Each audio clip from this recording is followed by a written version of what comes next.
नमस्कार. आज आपण एका अशा प्रश्नाचा शोध घेणार आहोत जो इतका साधा आहे की तो आपल्या मनात कधी घर करतो आणि आणि आपल्या आयुष्याचा ड्रायव्हर कधी बनतो हे कळतही नाही.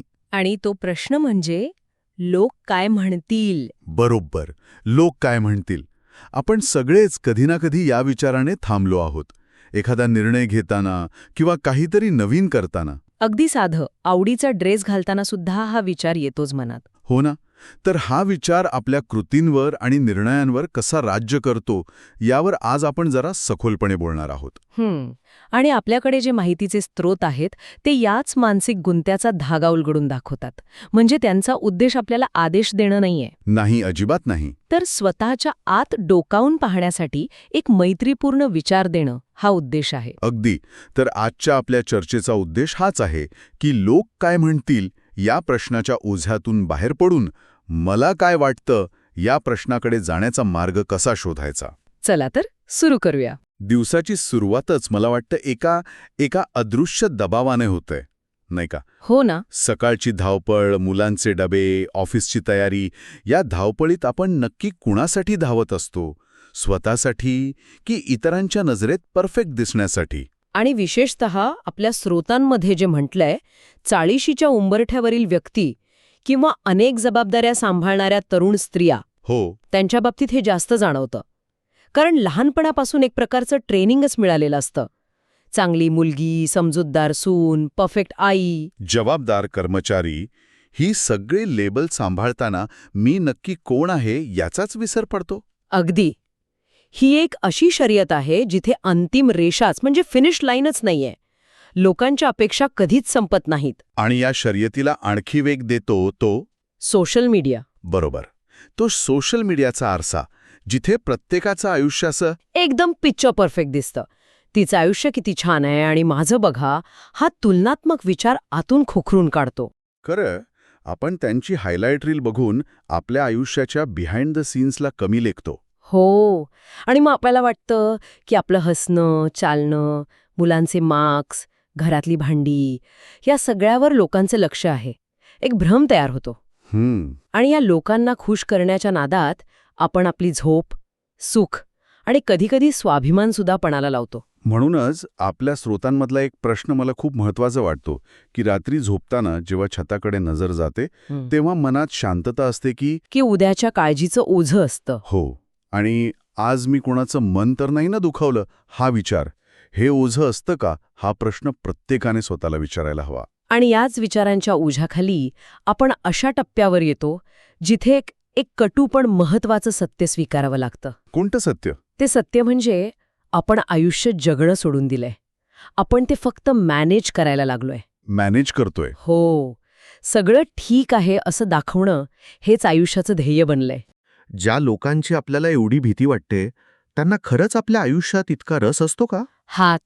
हाच तर या सगळ्या मागचा विरोधाभास आहे.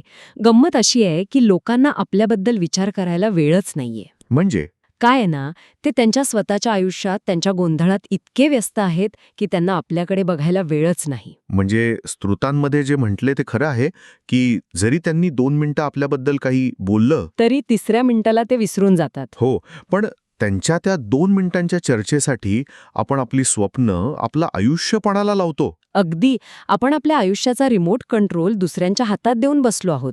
त्यांनी चॅनल बदलला की आपला मूड बदलतो. कौतुक केलं तर आनंद, टीका केली तर दुःख. बरोबर. हे कुठेतरी थांबायला हवं. म्हणजे स्वतःच्या आयुष्याचे नायक किंवा नायिका होण्याऐवजी आपण दुसऱ्यांच्या कथेतील एक्स्ट्रा कलाकार का झालो आहोत? आणि मग यातूनच तो भावनिक सुन्नपणा येतो का, म्हणजे इमोशनल नमनेस? हो. कारण आपण आपल्याच भावनांना महत्त्व देणं बंद केलंय.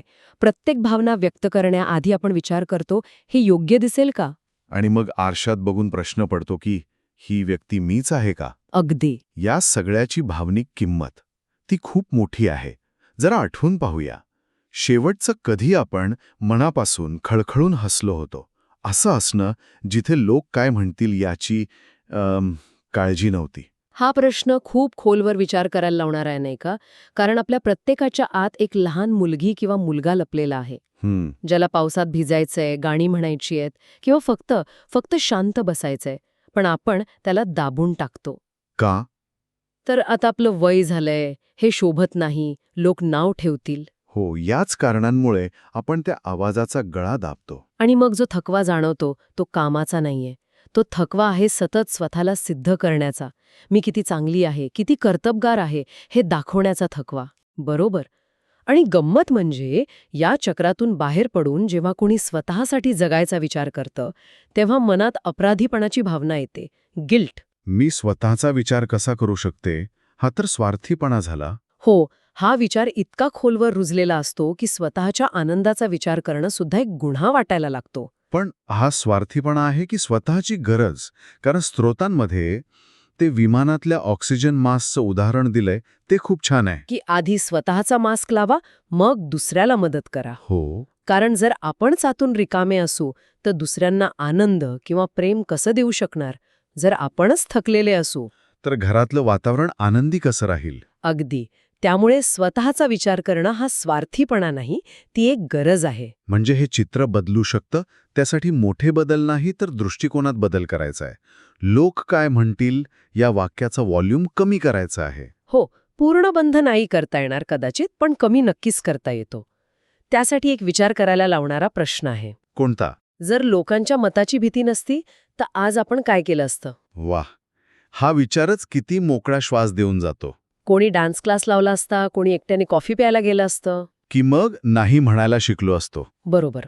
नाही म्हणायला शिकलो असतो. आणि आयुष्य खूप लहान आहे ना, ते लोकांच्या मर्जीनुसार जगण्यासाठी नाहीये. लोक तर बोलणारच. त्यांनी रावणालाही नावं ठेवली आणि रामालाही सोडलं नाही. आपण तर सामान्य माणसं आहोत. त्यांचं काम त्यांना करू द्या.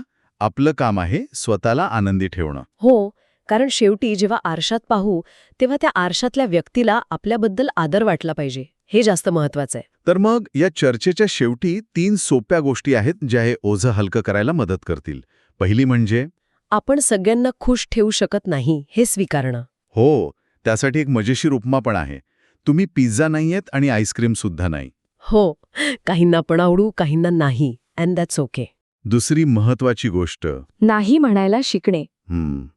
ज्या गोष्टींमुळे मानसिक त्रास वाढतो तिथे नम्रपणे नकार देणं म्हणजे स्वतःच्या मनाचा आदर करणं. अगदी.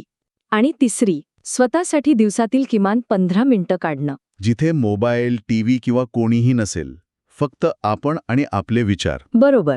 तर आजच्या चर्चेचा सार हाच आहे की आपलं आयुष्य ही एक भेट आहे आणि ती कशी वापरायची हे ठरवण्याचा अधिकार फक्त आपला आहे. लोकांच्या प्रतिक्रियांवर ते ठरू नये. त्यामुळे लोक काय म्हणतील या प्रश्नापेक्षा मला काय वाटतं हा प्रश्न जास्त महत्वाचा करूया. आणि मी शांत आहे का, हा प्रश्न सगळ्यात महत्वाचा आहे. तर मग आजपासून थोडं स्वतःसाठी जगूया. स्वतःवर प्रेम करायला विसरू नका. आणि जाता जाता एक विचार, लोक काही बोलतील आणि विसरून जातील, पण जेव्हा ते बोलणार नाहीत तेव्हा आपल्याकडे फक्त आपलं आयुष्य उरलेलं असेल.